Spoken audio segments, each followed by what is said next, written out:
Fala galera, bom dia, boa tarde, boa noite. Então, dando prosseguimento aí ao estudo que a gente estava tendo dos grupos, né? Já estamos bactérias, algas e protozoários. A gente vai estudar agora os fungos, beleza?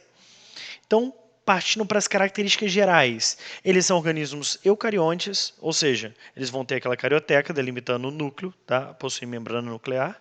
Eles são uni ou multicelulares, ou seja, são formados por uma única célula, são organismos de uma única célula, ou podem apresentar mais de uma célula em um único organismo, como é o nosso caso, por exemplo, somos multicelulares, tá? São heterótrofos, isso quer dizer que eles não produzem o próprio elemento, eles não possuem, por exemplo, a clorofila. Eles são aclorofilados, tá? Eles vão se alimentar de algo que eles obtêm do meio. Como, por exemplo, eles podem ser saprófitos. É que eu tenho um exemplo de cogumelos aqui num tronco de uma árvore. Eles estão decompondo esta árvore, beleza? Literalmente isso, tá? Nesse caso, esses cogumelos, esses fungos que são saprófitos, eu chamo também eles de decompositores, tá? E eu tenho aqueles que são parasitas, igual vocês podem ver aqui, não sei se vocês conseguem perceber, mas daqui é uma formiga e está saindo dois cogumelozinhos daqui. Não é que esse cogumelo está decompondo a formiga. Esse cogumelo é um cogumelo parasita de formiga. Você tem, por exemplo, a micose. A micose nada mais é do que algum fungo que é parasita da gente, de nós humanos, por exemplo. Beleza? Aí, eles vão apresentar uma digestão extracorpórea, eles liberam as enzimas digestivas para fora do corpo deles, sobre o que eles vão digerir, beleza? E em seguida eles vão absorver aquilo que foi digerido pela liberação dessas enzimas, tranquilo? Eles podem ser aeróbios, anaeróbios ou anaeróbicos facultativos. Tá? O que isso quer dizer? Eles podem respirar na presença do oxigênio, alguns deles só conseguem respirar se tiver oxigênio, outros não. Eles são anaeróbicos facultativos. O que isso quer dizer? Isso quer dizer que eles conseguem respirar tanto na presença quanto na ausência do oxigênio. Esses que respiram na ausência do oxigênio, eles serão fermentadores. Beleza?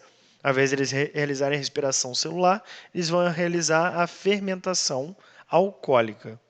Beleza? Eles vão apresentar uma parede celular, tá? Igual, por exemplo, algas apresentam a parede celular, plantas apresentam a parede celular, bactérias apresentam a parede celular, fungos também vão apresentar a parede celular, beleza? Só que essa parede celular dos fungos é formada por quitina. Se reparar aqui na imagem, essa partezinha de baixo, eu tenho a membrana plasmática. E essa partezinha toda de cima é a parede celular. Só que se você reparar aqui, ó, existem aqueles polissacarídeos, que são as quitinas, tá? Quitina, lembrando, é uma molécula de açúcar formada pela união de diversos monossacarídeos, tá? Então é uma molécula chamada de polissacarídeo, beleza? Que vai conferir rigidez aí para a parede celular dos fungos. Vai apresentar uma reserva energética na forma de glicogênio, lembrando que glicogênio, assim como a quitina, também são carboidratos, tá? Também são polissacarídeos. E eles vão sobreviver em ambientes úmidos e sombreados. Tá? O ambiente adequado para um fungo se desenvolver é um ambiente úmido e sombreado. Além disso, o ambiente tem que ser quente. Por isso que é muito comum a gente ter, assim, muito comum que eu digo, isso não é uma coisa rara de se encontrar. Pessoas que têm frieira, tá? Ou pé de atleta, que é aquela coceira que dá entre os dedos, principalmente os dedos dos pés, e começa a soltar uma pelezinha, ficar vermelho, coçando. Essa frieira é a ação de um fungo parasita que vai se reproduzir ali, entre os dedos dos pés. Por que isso é relativamente comum? Porque às vezes você fica um dia inteiro com o pé calçado, com o pé com meia e com o sapato fechado, com o tênis fechado. E aí você sua, e aí se você tem uma temperatura corporal alta, aí você tem um corpo quente, que é de 36, 36,5, sua temperatura média, e você tem ali umidade, um abrigo da luz solar e ao mesmo tempo calor. Tudo de ideal para a proliferação de fungos. Beleza? Por isso que é sempre importante secar bem entre os dedos e sempre quando não tiver a necessidade, você descalçar os seus pés. Tirar o calçado, tirar a meia e deixar arejar. Beleza? E os principais exemplos aí de fungos são cogumelos, bolores, mofo e levedura. Aí nessa foto vocês conseguem enxergar os cogumelos, são exemplos de cogumelos isso daí. Os bolores são aqueles que vocês vão encontrar, por exemplo, em frutas e principalmente pães que já estão mofando, tá? Que a gente chama de mofar, né? Mas é um bolor que dá ali. E na parede que efetivamente seria um mofo. Na verdade, assim, não existe uma divisão específica, isso é bolor e isso é mofo. Mofo e bolor são tipos de fungos que estão dentro do mesmo grupo de fungos, beleza? Então, é como se fosse a mesma coisa. É que a gente acaba chamando de mofo aquilo que dá em algo que não é comida. E a gente acaba chamando de bolor aquilo que dá em algo que é comida. Mas, assim, não é nenhuma regra isso, tá? É coisa usual. Se você quiser chamar um bolor de mofo, não vai mudar em nada a nossa vida, tá? Não vai estar errado, não. E aí eu tenho a imagem das leveduras, que são os principais representantes dos fungos unicelulares, tá? A gente genericamente chama de levedura qualquer fungo unicelular, tá? Como é que é a estrutura desses fungos? Primeiro de tudo, eles são formados por hifas, tá? O que são essas hifas? Se vocês repararem aqui, ó, daqui até aqui é uma célula. Daqui até aqui, ó, desse trechinho até esse trecho aqui é uma célula. E eles apresentam células alongadas. E essas células alongadas vão se conectando a outras células, formando filamentos. Esses filamentos são as hifas. Aí as hifas podem ser cenocítica ou septada, e as septadas podem ser monocarióticas ou dicarióticas. Essa primeira hifa é uma hifa cenocítica. O que isso quer dizer? Não existe parede celular limitando onde começa uma célula e onde termina outra célula. Tá? Então é como se todas as células que formam essa hifa se unissem e perdessem a parede que conecta uma à outra. Então não existe nenhuma barreira de parede celular entre as células que formaram essa hifa. Já no caso da hifa septada, vai existir uma pequena barreira, mas como o próprio nome já diz, você tem ali um septo. O que é um septo? Você tem uma comunicação. Beleza? Essa comunicação, que é o septo entre as células da hifa, permitem a passagem de substâncias, de nutrientes, de gases e também de organelas, tá? As organelas conseguem passar por esses septos aqui. Essa daqui, no caso, é monocariótica porque eu tenho só um núcleo aqui dentro de cada uma dessas células. Já essa outra septada é dicariótica, porque eu encontro dois núcleos haploides dentro de cada célula. Sempre esses núcleos serão núcleos haploides, tá? O que isso quer dizer? Isso quer dizer que os fungos, quando adultos, são organismos haploides. Só apresentam um único conjunto de cromossomos, tá? Eles não são diploides igual a gente, igual nós seres humanos, que apresentam dois conjuntos cromossômicos, tá? Cada conjunto cromossômico humano tem 23 cromossomos. Nós temos no total, nas nossas células diploides, 46 cromossomos, tá? 23 que vieram do pai, 23 que vieram da mãe. Tranquilo?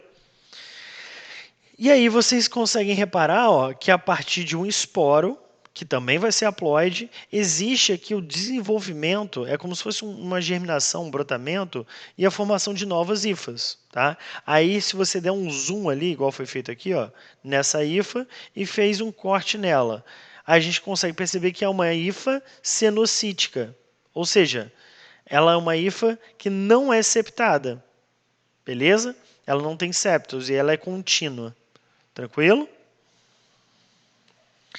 E aí a gente tem o micélio. Quem que é o micélio? O micélio é o conjunto de hifas. Se as hifas são os conjuntos de células alongadas, imagina o seguinte, eu tenho um canudo, aí eu coloco um outro canudo nesse canudo, mais um canudo, e vou emendando canudos. É como se cada canudo fosse uma célula. O conjunto de vários canudos emendados em fileira forma um filamento. Esse filamento é a hifa. Se eu pegar e formar uma árvore de canudos, ou seja, com ramificações, com bifurcações, trifurcações e assim por diante, aquilo ali vai ser um micélio. Tá?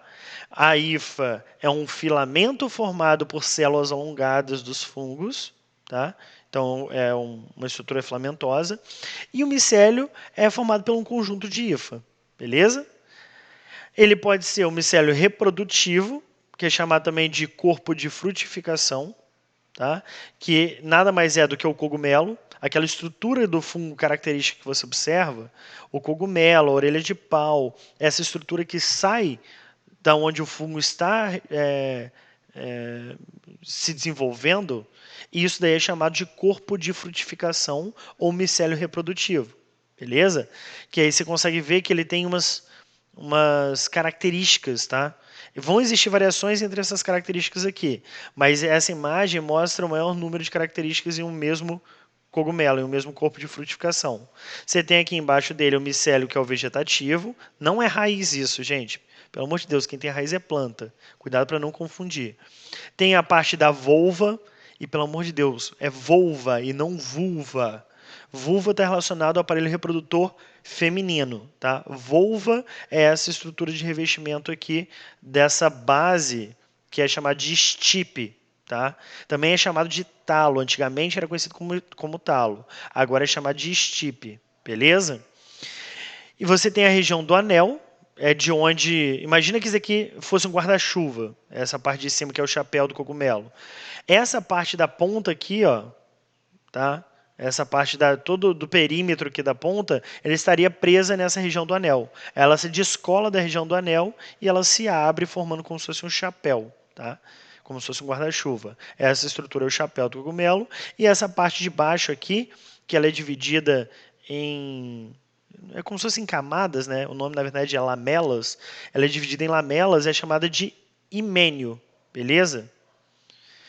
E aí a gente tem o micélio vegetativo, que é esse daqui de baixo. Aqui, ó, o que eu acabei de mostrar para vocês, o que fica para fora do solo, para fora do tronco, é aquilo que é visual para você, que você consegue perceber visualmente falando, é o corpo de frutificação, que é o micélio reprodutivo.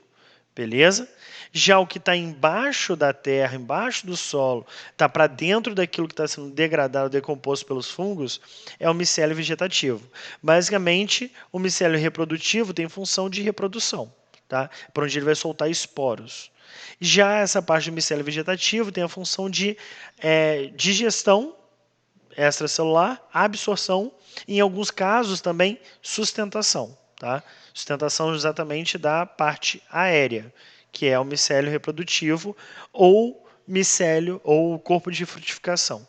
Beleza? Nicolas, mas fungo dá fruto? Não. É só um nome. Beleza? O corpo de frutificação é como se você fizesse uma analogia. Fungo não tem nada a ver com planta. Fungo está classificado muito mais próximo de nós animais do que de plantas, tá? Mas é como se essa parte aérea do fungo estivesse associada à reprodução. E quando se fala de planta, o fruto, ele é proveniente da reprodução da planta, tá? Aí daí que veio o nome, mas não tem nenhuma relação com planta. Beleza? Só recapitulando, o que é aéreo e o que é o que está relacionado à reprodução. O que está para dentro do que o fungo está degradando e digerindo é o micélio vegetativo. Função de digestão, absorção e, em alguns casos, sustentação da porção aérea. Beleza? Quando eu falo da estrutura agora dos fungos unicelulares, porque até então eu estava falando de fungos multicelulares, tá? Que apresenta hifas e micélios são só fungos multicelulares. Ou seja, fungos unicelulares igual esse aqui que vocês estão vendo, ó, cada círculo, cada ponto desse daí, cada bolinha dessa, é um fungo diferente, é um indivíduo, é uma célula de um único fungo, tá? Que ele não vai ter hifas e não vai ter micélio. Ou seja, esses fungos unicelulares não formam hifas nem micélios, tá? Eles vão ter normalmente esse formato ovalado esférico, vai depender da espécie que eu estiver observando.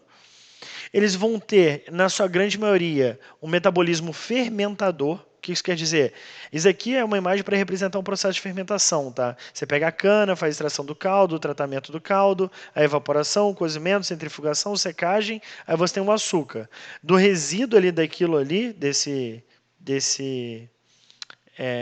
como se fosse suco, né, dessa garapa, você vai ter a fermentação, tá? Na verdade, você vai fermentar basicamente o bagaço da cana, tá? Depois você vai destilar, desidratar e você tem o álcool. Beleza? São dois principais produtos aí da cana e de outros alimentos de origem vegetal que são ricos em açúcares simples, em monossacarídeos e disacarídeos e assim por diante. Beleza? Então, a maioria desses organismos, desses fungos unicelulares serão fermentadores. E, assim, nada impede que sejam anaeróbicos facultativos.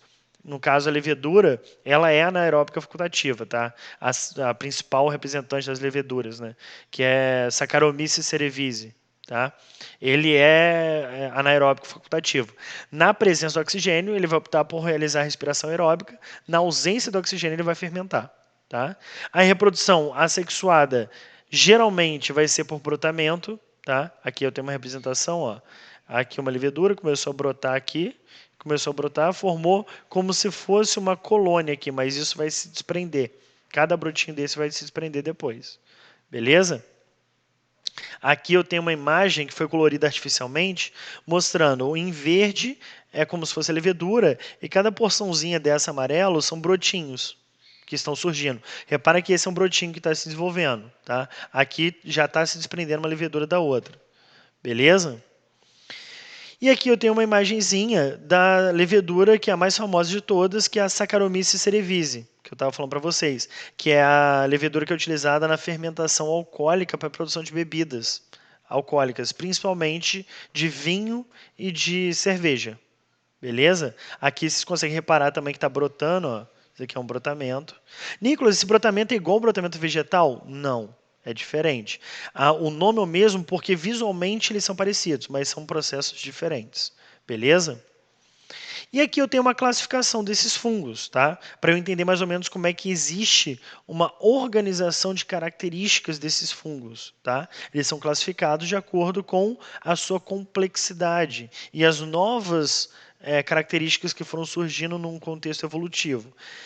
Aqui, se eu fosse botar um outro cladograma, eu iria botar para vocês o seguinte, um cladograma mostrando que fungos eles são mais próximos dos animais do que dos vegetais. Por quê? Fungos são aclorofilados, eles são heterótrofos, ou seja, não são autótrofos, eles não têm reserva energética de amido, igual às plantas, eles não têm parede celular de celulose, igual às plantas, mas eles têm parede celular de quitina. Os animais, quando eu falo de artrópodes, eles têm um exoesqueleto formado por quitina. Os animais, de maneira geral, têm reserva energética de glicogênio, igual os fungos. E os fungos, eles são heterótrofos, igual os animais, de maneira geral. Beleza? Diferente das plantas.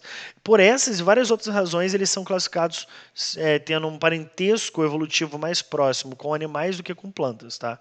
Então é como se fungo estivesse mais próximo dos animais e mais distante das plantas. Tá? Apesar dele ser um organismo séssil e, visualmente falando, até se assemelhar com algumas plantas. Então eu tenho os principais grupos aqui.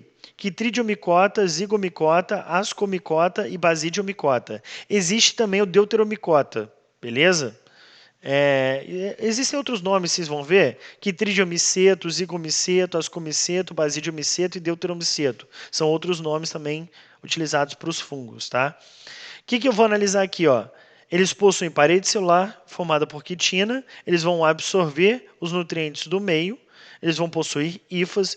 Nicolas, você falou que fungo unicelular não tem hifa. Não tem, mas ele ter perdido essa característica não vai torná-lo menos fungo. Beleza? Foi um grupo que perdeu isso daí. Como é que ele vai formar a hifa se ele é formado por uma única célula?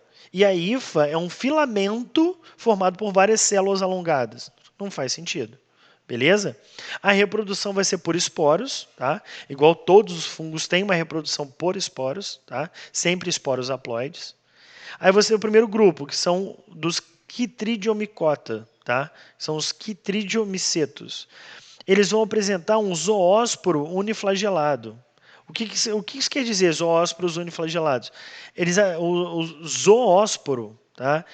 Esse ósporo vem de esporo. Zoo quer dizer animal. Ele vai ter um esporo similar a uma célula animal flagelada. Beleza? Tipo espermatozoide. Espermatozoide é uma célula flagelada. Tá? Esse aqui é um esporo, mas o esporo vai ser similar a uma célula flagelada animal. Por isso que zoo vem de animal, esporo vem de esporo mesmo, e uniflagelado porque vai apresentar flagelo. Tá? Só esse grupo tem essa característica. Então, essa característica exclusiva de Chytridium micota. Você tem um zigósporo. O que é um zigósporo? É essa estrutura que vocês estão vendo aqui. Ó, tá? Essa estrutura aqui, ó, com esse esporanjo aqui em cima, é um zigósporo. É característico do zigomicota, os zigomicetos. Tá?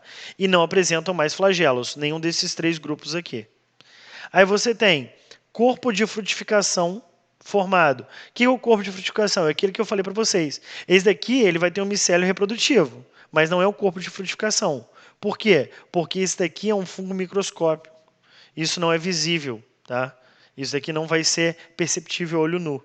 Esses corpos de frutificação são aqueles que você vai andar pela floresta, vai andar pelo mato, vai andar em qualquer local e vai analisar. E é um fungo. Você vai olhar para aquela estrutura saindo de um tronco, saindo do solo, saindo de alguma coisa em decomposição, e você vai perceber que aquilo é um cogumelo, que é um fungo. Aquele é um micélio reprodutivo. Como ele é perceptível a olho nu, visualmente perceptível, ele é o corpo de frutificação. Tá? No caso do ascomicota, eu vou ter o ascóporo, tá? E o ascocarpo. O que é o ascóporo? O ascóporo é o nome atribuído ao corpo de frutificação dos ascomicota. Tem uma forma meio como se fosse de cuia, uma forma de um potinho, né? E o ascocarpo vai ser essa região aqui de cima do ascóporo, beleza? E o basidiósporo e o basidiocarpo. É a mesma ideia. O basidiósporo é a formação dessa estrutura aqui, do corpo de frutificação. Sempre quando eu tiver com esse poro aqui, eu estou falando de esporo. O ascósporo vai formar o esporo no ascocarpo. O basidiósporo vai formar o esporo no basidiocarpo. Tá? Ó, zigósporo é a região que forma o esporo aqui do zigomicota, mas ele não tem o corpo de frutificação, beleza?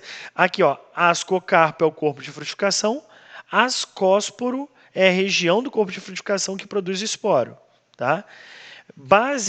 Basidiocarpo é o corpo de frutificação dos basidiomicota, ou basidiomicetos, e o basidiósporo é a região do basidiocarpo que vai formar os esporos. Tranquilo?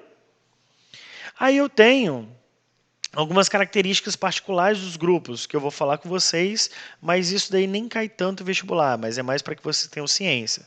Os quitridiomicetos, eles vão ser uni- ou multicelulares, tá? Vão apresentar esporos flagelados, eles podem ser saprófitos, ou seja, decompositores, ou parasitas de algas, protozoários e até outros fungos, beleza? Existe duas condições de nutrição, ou sendo decompositor, ou parasita de alga, ou parasita de protozoário, ou parasita de outros fungos. Sempre serão aquáticos. Eles vivem em ambiente de água doce, ou ambiente de água salina, e até mesmo em ambiente extremamente úmido, tá? Tipo num solo muito úmido. E um exemplo que eu tenho é o Chytridium sp. Beleza? No próximo slide eu vou ter foto deles para vocês. Já o zigomiceto, eles vão ser quase que 100% multicelular. Tá? É majoritariamente multicelular, sem corpo de frutificação, igual eu falei ali para vocês, por isso que eles vêm antes do basidiomiceto e do ascomiceto. Eles vão apresentar a hifa cenocítica, são aquelas hifas que não têm septo, beleza? Eles vão ser majoritariamente terrestres também, mas sempre de ambiente úmido. Serão majoritariamente saprófitos, saprófagos, tanto faz saprofágico, saprófito ou saprófago. São sinônimos, tá? Que são decompositores. E os exemplos, eu tenho aí o principal dele, como o Rhizopus sp, que é o bolor negro do pão. Aí aqui, ó, só para vocês terem uma ideia, esses são os quitridiomicetos, isso aqui são microscopias são fotos de microscópios, né? Microscopias. Esses organismos são diminutos, tá? Não são visíveis a olho nu, os quitridiomicetos. E aqui os zigomicetos, tá?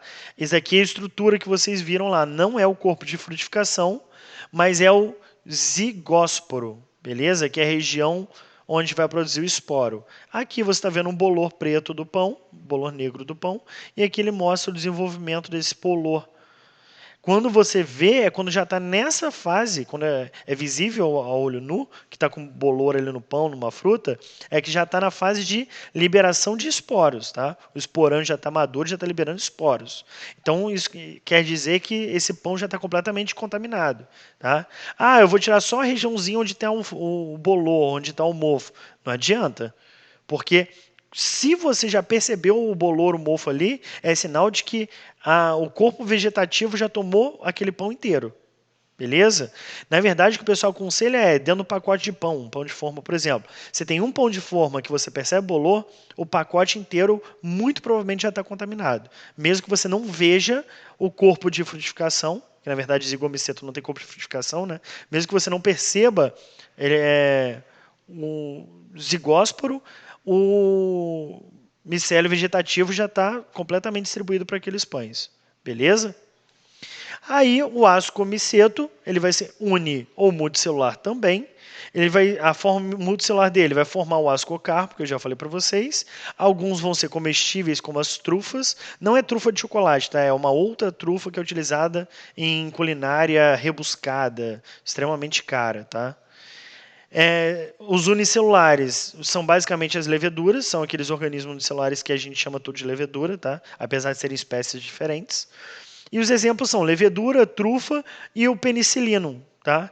Esse penicillinum aqui é o mesmo que a gente utiliza até hoje para extrair a penicilina. É o mesmo que até me fugiu o nome do pesquisador. Me fugiu o nome do cara. Depois, se eu lembrar, eu falo com vocês na live. É o descobridor da penicilina, né? Fleiman. Tá? Eu esqueci o primeiro nome, mas o Fleiman, em 1800 e alguma coisa, descobriu a penicilina. Tá?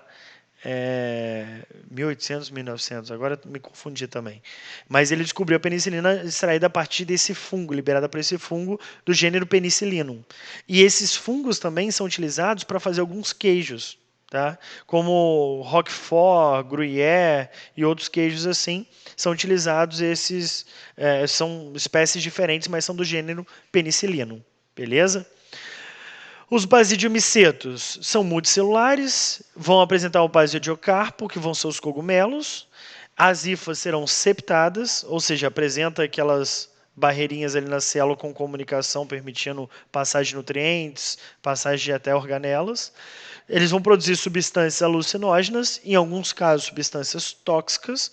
Nicolas, todos produzem? Não, são alguns casos que produzem substâncias alucinógenas e alguns casos que produzem substâncias tóxicas. Alguns exemplos, eu tenho psilocybe mexicana, que produz uma substância alucinógena, que é a psilocibina, e eu tenho o Agaricus campestris, que é o champignon, que é o que a gente coloca aí, por exemplo, no estrogonofe e em outros pratos. Aí eu tenho aqui o aspecto, a cara deles. Ó. Os ascomicetos vão ser esses aqui com um formato diferentão. Ó. Formato como se fosse de uma cuia, lembra que eu falei para vocês? De um pote. Aqui ele é microscópico, tá? Essa daqui é uma microscopia. E aqui ele com formato diferentão, parece até uma árvorezinha, sei lá. E aqui os basidiomicetos, que são os tradicionais, que tem o formato de guarda-chuva, um formato de chapéu. Tá? Isso aqui é o que a gente chama de orelha de pau também, que é bem comum, tá? Aparecer esse tipo de fungo aí, principalmente em matéria vegetal em decomposição. Beleza? E tem, por último, os deuteromicetos. Por que não estava representado lá no cladograma os deuteromicetos? Porque eles são, ou já foram classificados, na realidade, como fungos imperfeitos, tá? Porque eles vão apresentar uma classificação indeterminada ou desconhecida. Tá? Como a classificação indeterminada ou desconhecida, a gente foi chamado erroneamente no passado de fungos imperfeitos. Só que, na verdade, a gente não conseguiu, ou a academia científica não conseguiu encaixar ele num dos grupos anteriores. Tá? Então, ele é um grupo artificial, ele não é um grupo natural. Ele é formado pelo que sobrou de fungo que não conseguiu se encaixar ainda em outros locais. Podem ser uni ou multicelulares e vão ocorrer em diversos ambientes. E aqui eu tenho um exemplozinho de um deles. Beleza? Esses deuteromicetos quase não vão aparecer, justamente porque muitos fungos que antes eram classificados como deuteromicetos, hoje em dia já foram revistos e estão agrupados dentro de outros grupos, como ascomiceto, até como quitridiomicetos ou basidiomicetos. Beleza? E agora a gente vai para a reprodução.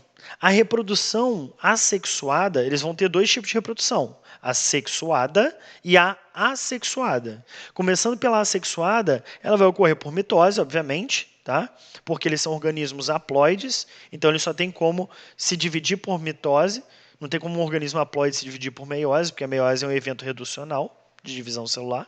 Beleza? Então vai ocorrer por mitose. O primeiro que a gente vai ver é o que a gente chama de brotamento ou gemiparidade, que ocorre em organismos unicelulares, que eu já falei para vocês da levedura. Um fungo unicelular, começa a surgir um brotinho, e desse brotinho se separa da célula original. Você vai ter ali duas células agora. Por fragmentação do micélio, isso deve ocorrer em multicelulares, porque unicelulares não formam micélio. Só quem forma micélio são os multicelulares. Então eu tenho aqui o micélio, aí eu tenho um corte, uma fragmentação desse pedaço aqui dessa hifa. Aí essa hifa cortada, ela começa a brotar novamente. Então quando você vê, por exemplo, um fungo em algum lugar, por exemplo, no gramado da sua casa deu fungo, tem um cogumelo lá. Se você pegar e puxar, tirar ele, arrancar da terra assim e jogar fora e falar, putz, me livrei dele. Como se fosse uma erva daninha que você pega, tira da terra e joga fora, não adiantou nada, porque o micélio vegetativo dele está todo por dentro da terra.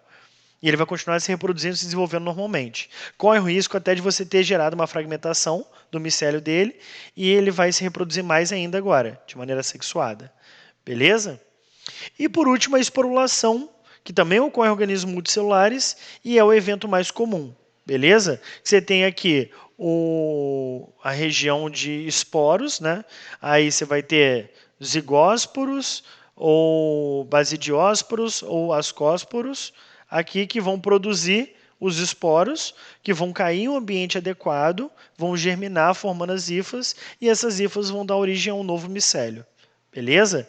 A vantagem desses esporos é que eles podem ser levados pelo vento, por alguns outros organismos e até mesmo pela água da chuva, tá? Aí isso permite com que ele se desenvolva longe da onde ele originalmente estava, tá? Aquele esporo vai cair numa região possivelmente longe da origem dela, tá?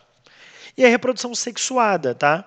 Que ela vai ocorrer por alternância de geração. Como assim? Eu tenho aqui, ó, hifas diploides e eu tenho aqui, cadê?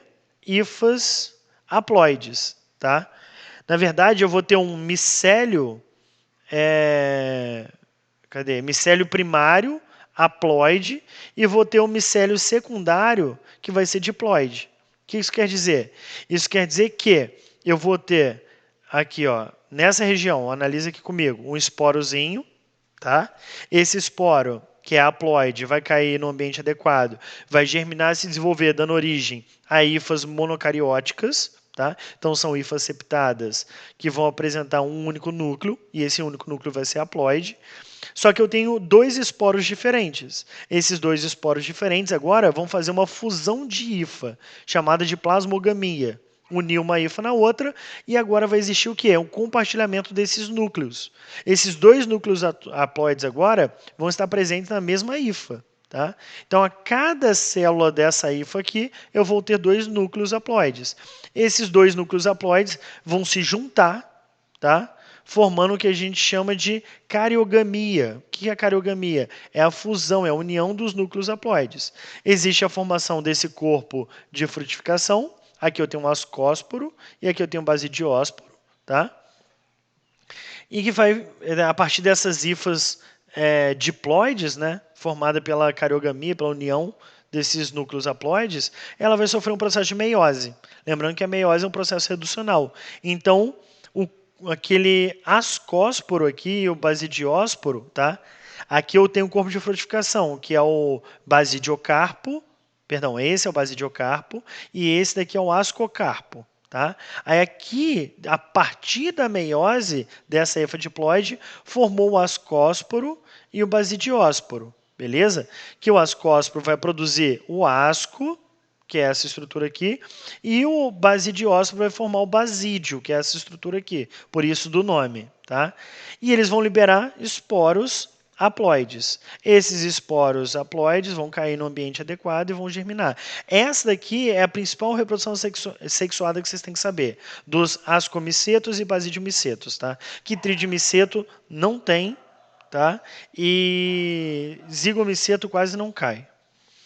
A meiose, então, é zigótica, porque a meiose ocorreu a partir do zigoto, é uma meiose inicial ou zigótica. Ocorre quando o ambiente não está favorável. Se o ambiente estiver favorável, o que acontece? Reprodução assexuada. Tá? Essa reprodução sexuada vai gerar um aumento da variabilidade genética. Por isso que é importante ocorrer quando o ambiente não está favorável. Beleza? E aí, a gente vai fechar falando de importância econômica e ecológica. Na verdade, a gente tem um outro slide aí que eu vou falar de algumas curiosidades, mas essa é uma das partes mais importantes de fungos. Importância econômica, produção de bebidas alcoólicas, fermentação alcoólica aí das leveduras, produção de biocombustível, também pela fermentação alcoólica de leveduras, produção de pães e massas, também pela fermentação alcoólica de leveduras, isso cai muito em vestibular, tá? Fermentação alcoólica. Produção de queijos, aí eu falei para vocês aí do gênero penicilino, tá? Produção de antibiótico também do gênero penicilino. Importância gastronômica, tá? Por exemplo, shiitake, shimeji, champignon, que são os cogumelos que normalmente se come, tá? E doenças. Doenças não é só restrita a gente, como micoses, pé de atleta, pano branco, candidíase e frieira não. Você tem doenças de fungos em plantas e em outros animais também. Beleza? Então você tem produções agrícolas que são completamente dizimadas pela ação de fungos. Tem o fungo do trigo, tem o fungo do centeio, tem o fungo do milho, que isso pode dizimar uma plantação. Então fica aí mesclado importância econômica e ecológica. Né? Importância ecológica, decomposição e ciclagem da matéria, são os saprobiontes, tá? Os líquens que formam uma relação mutualística entre algas e fungos, isso cai bastante também. Os fungos vão prover um ambiente adequado e as algas vão realizar a fotossíntese produzindo os nutrientes.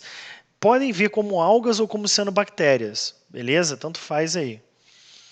As micorrizas, que também são uma relação mutualística de fungos, só que aí não é mais com alga nem com cianobactéria, aí a relação mutualística são com as raízes de plantas e aumenta muito a produtividade das plantas, tá?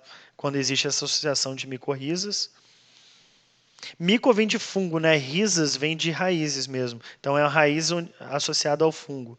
E muitos deles são parasitas, beleza? Igual eu já mostrei no exemplo lá na frente, daquele parasita da formiga lá.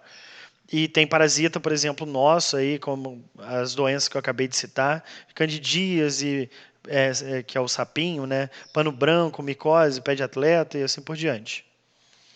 Micose é um nome genérico para as doenças causadas por fungos, tá? Mico é fungo, osis vem de doenças. E bioindicadores de poluição, principalmente os líquens, tá? Serão bioindicadores de poluição, porque eles não conseguem sobreviver em ambientes que estão degradados, principalmente em ambientes que têm o ar muito poluído. Beleza? E aí, uma imagenzinha para vocês. Ó. Isso daqui é um líquen, para caso você tenha se perguntado, se você não sabe o que é. É aquilo que você encontra em troncos de árvores, em rochas, de ambientes que são ambientes de mata preservada, principalmente. O ambiente está preservado. E é basicamente isso daqui. Ó. Esse em verde, isso daqui está colorido artificialmente, tá? A cor não é essa. Esse daqui, a cor é essa mesmo. Isso é uma foto, isso é uma microscopia colorida artificialmente.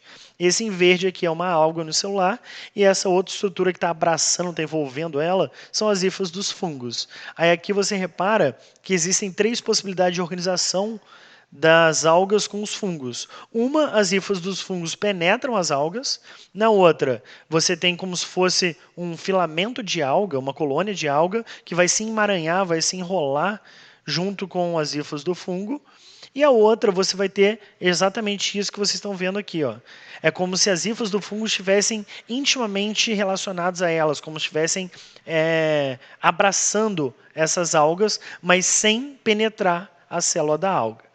E aqui eu tenho as micorrizas. Ó. Diferente da relação aqui de líquen, né, de alga e fungo, as micorrizas, você tem aqui o micélio vegetativo dos fungos abraçando as raízes das árvores. Ó.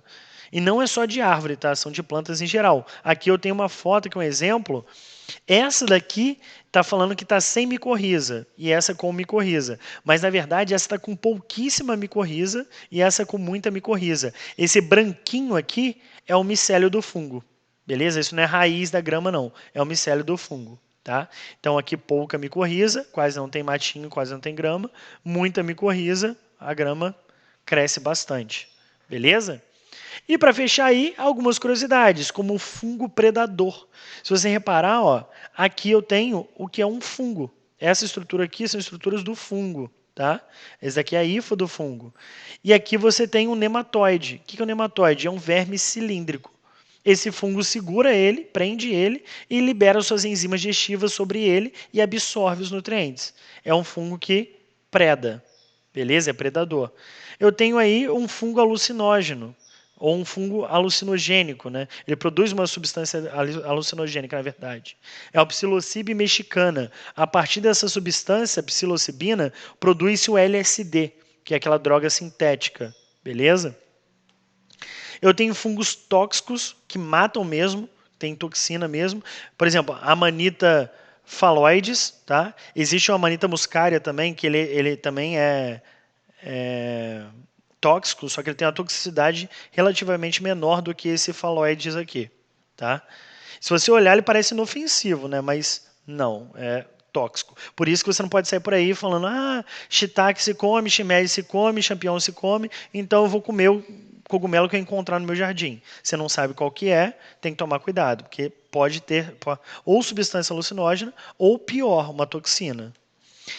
Fungo zumbi, que na verdade não é o fungo que vira zumbi, são os organismos que são parasitados pelo fungo. Tá? Mas você tem aí fungos que controlam o sistema nervoso central de alguns insetos, como formigas, abelhas, besouros.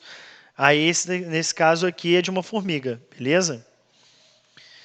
E eu tenho o maior ser vivo do mundo. É um fungo da espécie Armillaria ostoiae. Armillaria ostoiae. Essa Armillaria ostoiae, ele tem cerca de 3,8 quilômetros de extensão, esse fungo. E ele fica numa floresta, num parque, numa área de preservação lá em Ohio. Se não me engano é Ohio, nos Estados Unidos. Beleza? É o maior ser vivo do mundo. As hifas do micélio vegetativo dele vão por baixo da terra, parasitando árvores, parasitando outros organismos assim, e se estendendo para uma área gigantesca, que é essa área que está marcada no mapa. E, na verdade, é isso que você vai ver por cima da terra. Você vai ver vários corpos de frutificação. Beleza? Vários micélios reprodutivos. Mas, na verdade, isso aqui é tudo de um único organismo, tudo conectado por baixo pelo micélio vegetativo. Formam como se fosse uma rede de comunicação entre as árvores e entre as plantas. Tranquilo, galera? Era isso de fungo, ficou um pouco extenso o vídeo, mas foi só para fechar numa vez só. Qualquer dúvida pode anotar aí, a gente vai tirar essas dúvidas na próxima live. E bons estudos. Perdão, ia errar a minha fala. Um grande abraço e bons estudos.